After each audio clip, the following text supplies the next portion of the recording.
북한이 코로나19 감염자가 발생했다는 사실을 처음으로 인정했습니다. 지난 2020년 전 세계 코로나19 유행이 시작된 이래 북한 내 감염이 확인된 건 이번이 처음입니다. 취재기자 연결합니다. 홍주혜 기자. 네, 통일외교 안보부입니다.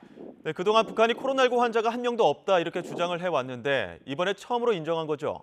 네, 조선중앙통신이 오늘 조선노동당 중앙위원회 정치국 회의 소집 소식을 보도하면서 확인된 건데요. 회의에서 정치국은 2020년 2월부터 2년 3개월에 걸쳐 굳건히 지켜온 비상방역전선의 파공, 즉 구멍이 생기는 국가 최중대 비상사건이 발생했다고 인정했습니다. 이어 지난 8일 수도의 어느 한 단체의 발열자들에서 검체를 채집해 유전자 배열을 분석한 결과 오미크론 변이 바이러스 BA2와 일치한다고 결론 내렸다고 밝혔습니다. 그러면서 국가 방역 사업을 최대 비상 방역 체계로 이행하는 것에 대한 조선노동당 중앙위원회 정치국 결정서를 채택했습니다. 오늘 회의를 진행한 김정은 국무위원장은 이번 최대 비상 방역 체계의 기본 목적은 바이러스의 전파 상황을 안정적으로 억제 관리하면서 감염자들을 빨리 치유시켜 전파 근원을 최단 기간에 없애는 데 있다고 말했습니다. 이에 따라 전국의 모든 시군이 자기 지역을 철저히 봉쇄하고 단위별로 격폐한 상태에서 사업과 생산 활동을 조직해 바이러스의 전파 공간을 빈틈없이 완벽하게 차단하라고 지시했습니다.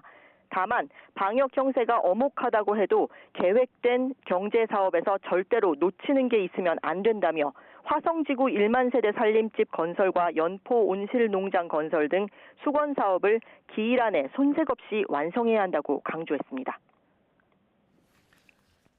네, 보통 북한은 시차를 두고 발표를 해왔는데 오늘 아침 회의를 열고 바로 발표한 건 이례적인 일 아닙니까?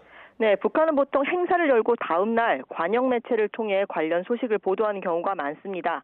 그런데 이번처럼 아침에 회의를 열고 곧장 회의 결과를 보도하는 건 굉장히 흔치 않은 일입니다. 그만큼 북한이 현 상황을 엄중하게 인식하고 있는 것으로 풀이됩니다.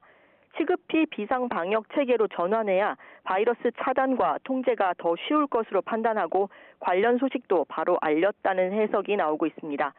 북한은 전 세계적으로 코로나19 백신 접종을 아직 시작조차 하지 않은 국가로 분류됩니다.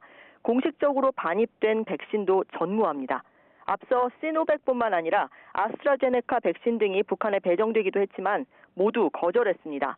대신 코로나19 확산 초기인 재작년 1월부터 국경을 굳게 닫았습니다. 그러다 올해 1월 신의주와 중국 단둥을 오가는 북중 화물열차 운행이 재개됐는데 최근 중국의 코로나19 상황이 악화하며 이마저도 잠정 중단된 상태입니다. 지금까지 통일외교 안보부에서 전해드렸습니다.